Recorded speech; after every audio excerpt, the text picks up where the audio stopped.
Marcos capítulo 11. Quando Jesus e os discípulos estavam chegando a Jerusalém, foram até o Monte das Oliveiras, que fica perto dos povoados de Betfagé e Betânia. Então Jesus enviou 2 discípulos na frente, com a seguinte ordem: vão até o povoado que fica ali adiante. Logo que vocês entrarem lá, encontrarão preso um jumentinho que ainda não foi montado. Desamarrem o animal e o tragam aqui. Se alguém perguntar por que vocês estão fazendo isso, diga que o mestre precisa deles, mas o devolverá logo. Eles foram e acharam o jumento na rua, amarrado perto da porta de uma casa. Quando estavam desamarrando o animal, algumas pessoas que estavam ali perguntaram: o que vocês estão fazendo? Por que estão desamarrando o jumentinho? Eles responderam como Jesus havia mandado, e então aquelas pessoas deixaram que os 2 discípulos levassem o animal. Eles levaram o jumentinho a Jesus e puseram as suas capas sobre o animal.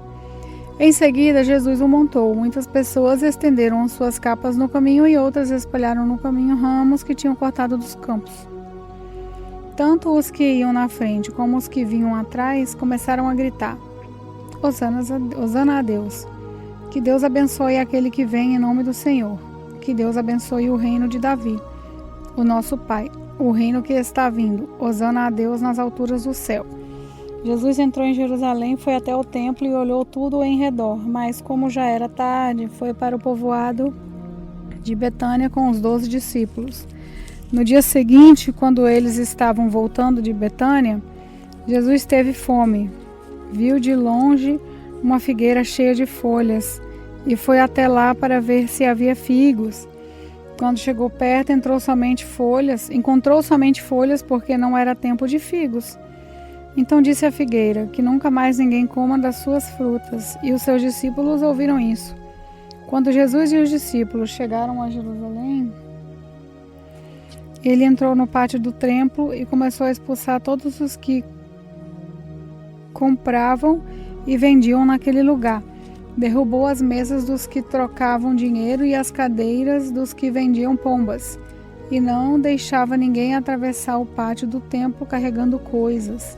E ele ensinava a todos assim: nas Escrituras Sagradas está escrito que Deus disse o seguinte: a minha casa será chamada de casa de oração para todos os povos, mas vocês a transformarão num esconderijo de ladrões. Os chefes dos sacerdotes e os mestres da lei ouviram isso e começaram a procurar um jeito de matar Jesus, mas tinham medo dele, porque o povo admirava os seus ensinamentos. De tardinha, Jesus e os discípulos saíram da cidade.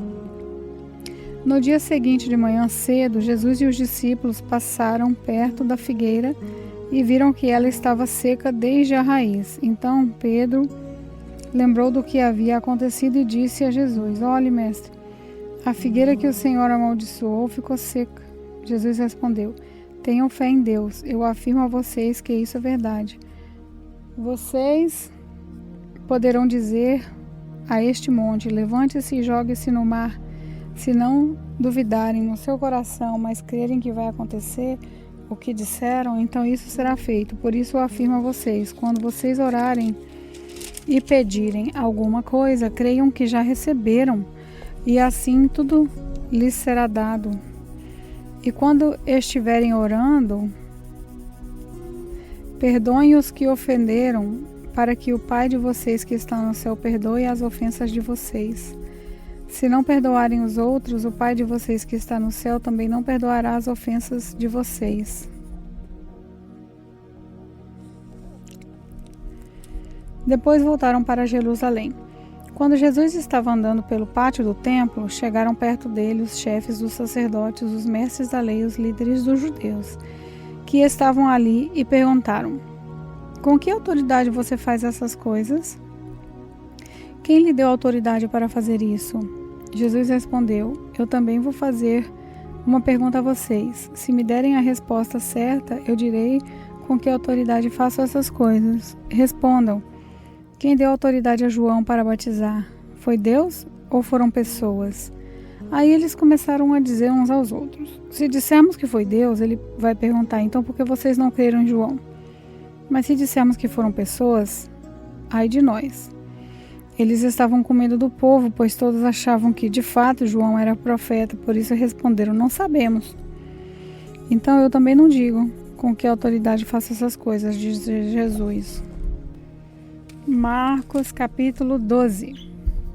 Depois Jesus começou a falar por meio de parábolas. Ele disse: certo homem fez uma plantação de uvas e pôs uma cerca em volta dela.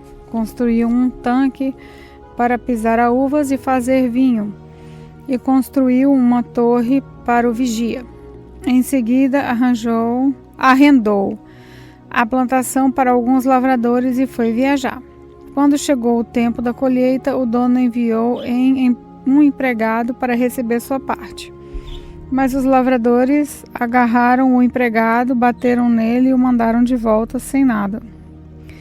O dono mandou mais um empregado, mas eles bateram na cabeça dele e o trataram de um modo vergonhoso. E ainda outro foi mandado para lá, mas os lavradores o mataram. E o mesmo aconteceu com muitos mais. Uns foram surrados e outros foram mortos. E agora a única pessoa que o dono da plantação tinha para mandar lá era o seu filho querido. Finalmente ele o mandou, pensando assim: o meu filho eles vão respeitar. Mas os lavradores disseram uns aos outros: esse é o filho do dono, ele vai herdar a plantação, vamos matá-lo e a plantação será nossa.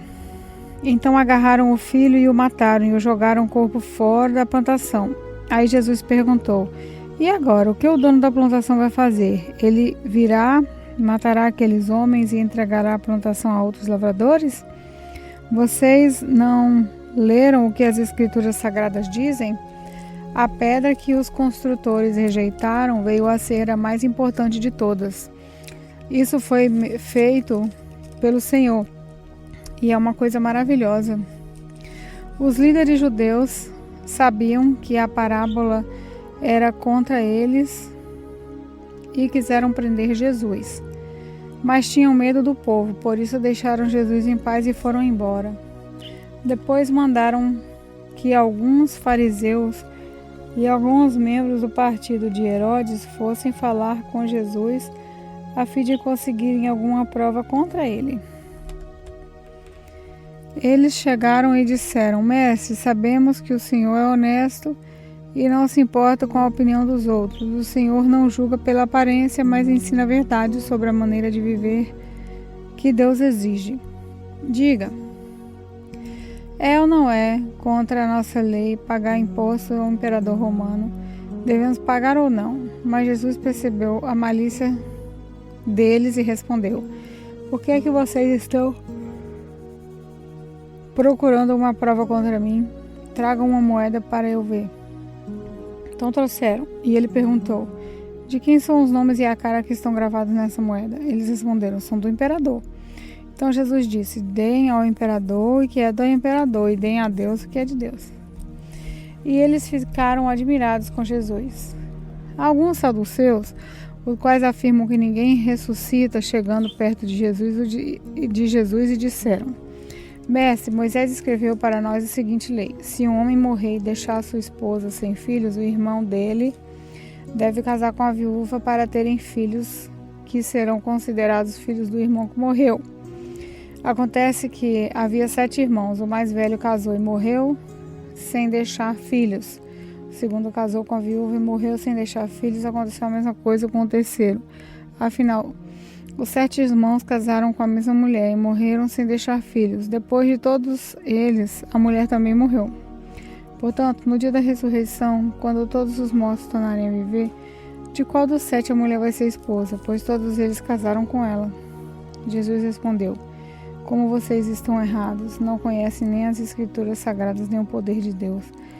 Pois, quando os mortos ressuscitarem, serão como os anjos do céu, e ninguém casará. Vocês nunca leram no livro de Moisés o que está escrito sobre a ressurreição? Quando fala do espinheiro que estava em fogo, está escrito que Deus disse a Moisés: eu sou o Deus de Abraão, Deus de Isaque e o Deus de Jacó. E Deus não é Deus dos mortos e sim dos vivos. Vocês estão completamente errados. Um mestre da lei que estava ali ouviu a discussão, viu que Jesus tinha dado uma boa resposta e por isso perguntou: qual é o mais importante de todos os mandamentos da lei? Jesus respondeu: é esse, escute, povo de Israel. O Senhor, nosso Deus, é o único Senhor. Ame o Senhor, seu Deus, de todo o coração, com toda a alma e com toda a mente, com todas as forças. E o segundo mais importante é esse: ame os outros como você ama a você mesmo. Não existe outro mandamento mais importante do que esses dois. Então o mestre da lei disse a Jesus: muito bem, mestre, o Senhor disse a verdade. Esse é o único Deus, não existe outro Deus além dele. Devemos amar a Deus com todo o nosso coração, com toda a nossa mente e com todas as nossas forças. E também devemos amar os outros como amamos a nós mesmos. Pois é melhor obedecer a esses dois mandamentos do que trazer animais para serem queimados no altar e oferecer outros sacrifícios a Deus. Deus viu que o mestre da lei tinha respondido com sabedoria e disse: você não está longe do reino de Deus. Depois disso, ninguém tinha coragem de fazer mais perguntas a Jesus. Quando Jesus estava ensinando no pátio do templo, perguntou: como podem os mestres da lei ensinar que o Messias é descendente de Davi? Pois Davi, inspirado pelo Espírito Santo, escreveu: o Senhor Deus disse ao meu Senhor: sente-se ao lado direito até que eu ponha os seus inimigos debaixo dos seus pés. O próprio Davi chama o Messias de Senhor. Portanto, como é que o Messias pode ser descendente de Davi? Uma grande multidão escutava com prazer o que Jesus ensinava. Ele dizia ao povo: cuidado com os mestres da lei. Eles gostam de andar para lá e para cá usando capas compridas e gostam de ser cumprimentados com respeito nas praças. Preferem os lugares de honra nas sinagogas e os melhores lugares nos banquetes. Exploram as viúvas e roubam os seus bens. E para disfarçarem fazem orações compridas. Portanto, o castigo que eles vão sofrer será pior ainda. Jesus estava no pátio do templo, sentado perto da caixa das ofertas, olhando com atenção as pessoas que punham dinheiro ali. Muitos ricos davam muito dinheiro. Então chegou uma viúva pobre e pôs na caixa 2 moedinhas de pouco valor. Aí Jesus chamou os discípulos e disse: eu afirmo a vocês que isso é verdade. Essa viúva pobre deu mais do que todos, porque os outros deram o que estava sobrando, porém ela, que é tão pobre, deu tudo o que tinha para viver. Marcos capítulo 13. Quando Jesus estava saindo do pátio do templo, um discípulo disse: mestre, veja as pedras e edifícios impressionantes. Jesus respondeu: você está vendo esse enorme edifício? Pois aqui não ficará pedra em cima de outra pedra, tudo será destruído. Jesus estava sentado no Monte das Oliveiras, olhando para o templo, quando Pedro, Tiago, João e André lhe perguntaram em particular: conte para nós quando é que isso vai acontecer, que sinal haverá para mostrar quando é que todas essas coisas vão começar. Jesus começou a ensiná-los. Ele disse: tomem cuidado para que nem engane vocês, porque muitos vão aparecer fingindo ser eu e dizendo: eu sou o Messias, e enganarão muitas pessoas. Não tenham medo quando ouvirem o barulho de batalhas ou notícias de guerras. Tudo isso vai acontecer, mas ainda não será o fim. Uma nação vai guerrear contra outra e um país atacará outro. Em vários lugares haverá tremores de terra e falta de alimentos. Essas coisas serão como as primeiras dores de parto. Vocês precisam ter cuidado, porque serão presos e levados aos tribunais e serão chicoteados nas sinagogas, por serem meus seguidores. Vocês serão levados aos governadores e reis para serem julgados e falarão a eles sobre o Evangelho, pois antes de chegar ao fim, O Evangelho precisa ser anunciado a todos os povos. Quando prenderem e entregarem vocês às autoridades, não fiquem preocupados antes da hora com o que irão dizer. Quando chegar o momento, digam o que Deus lhe der para dizer. Porque as palavras que disserem não serão de vocês mesmos, mas virão do Espírito Santo.